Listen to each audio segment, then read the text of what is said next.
Okay. As Step forward, step Come forward. on There you Away go. from the light. Okay. As probably most of you guys know, about a year ago I started photographing the people at Nicholsville. Nicholsville's a tent city, sort of an unsanctioned Seattle tent city.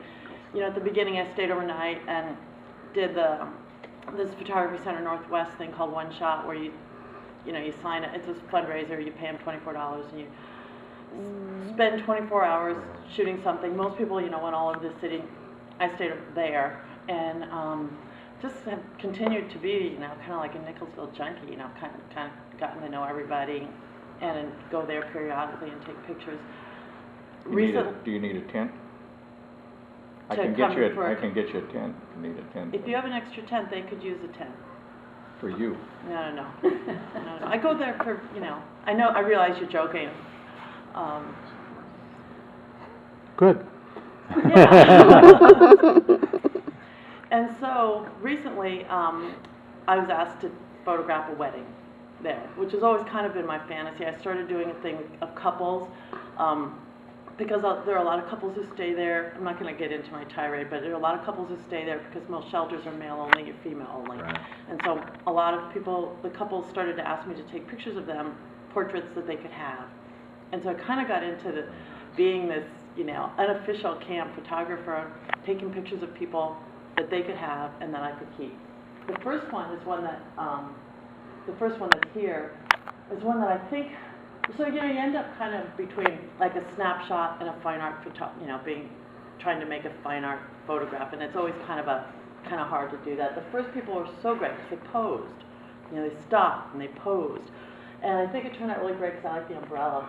The second pair kind of is illustrating the problem of taking pictures, and this one, the picture had this white something on the ground, and I thought, oh, it's so distracting, and so I cloned it out.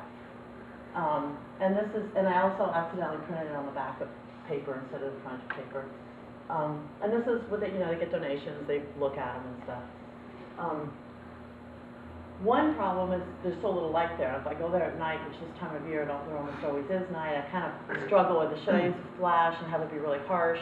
Should I use the flash, wrap some toilet paper around it, just look weird, or not? But the flash sometimes is great because it's so harsh. And in this case, I think having the flash, this is one, this guy drew some pictures and he wanted me to take a picture of it so he could put it on his Facebook site. This is the wedding. Again, this is on the back of some paper.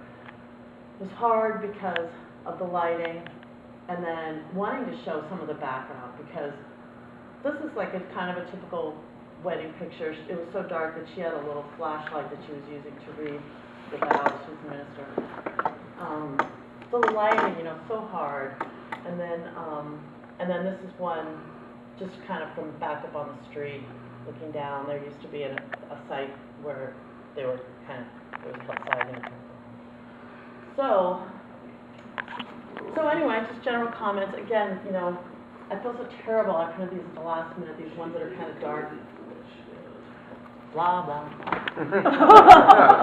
Wonderful. So Pam, do you get a release from this? Well, that's an interesting question because I've thought about that. We have had big conversations about who is comfortable being in pictures and who isn't. I mean, I know some of the people stay in their tents, and then of the people who are more sociable, I know which ones like it and which ones don't. The people who say, take a picture of me, and I say, can I put it on my Flickr site? And they say, oh yeah, please do. But then what happens is they get housing, and I don't have a release. And I think that if I had started with the releases from the very beginning, after a couple weeks, they'd have been fine with it. I just never got in the habit. And I've never asked anybody for a release before, so I've never worked out the conversation. We have a casual conversation. Sure, put it on your website, or no, don't even put me in a picture for obvious reasons. So the answer is no, and I have so many now from so long. I have a huge Nicholsville file folder at home, all different, people shaving, everything. And I built up this relationship that is so great. But people move, and I really want to use their picture, and I kind of have been keeping phone numbers of their cell numbers, but, I don't know what I would do if I would love to do something with them, but I don't have enough releases. You're not selling images either, are you? Oh, no. No. Oh, no. I don't know what, you're on public property when you're taking them. Church property. Church property. Yeah, Church church property. property. So I don't know what that is, if it's, Yeah. I don't think that makes much difference. If you want to exhibit them and you've got a price attached to the print, which, a lot of places, they ask you to put a price on them as well. Somebody could ask you for a release, that's all. And a lot of places won't let you show unless you have a release. Oh. So something to think about. yeah, no, that's, I think about it periodically, and I looked at one once and maybe put an address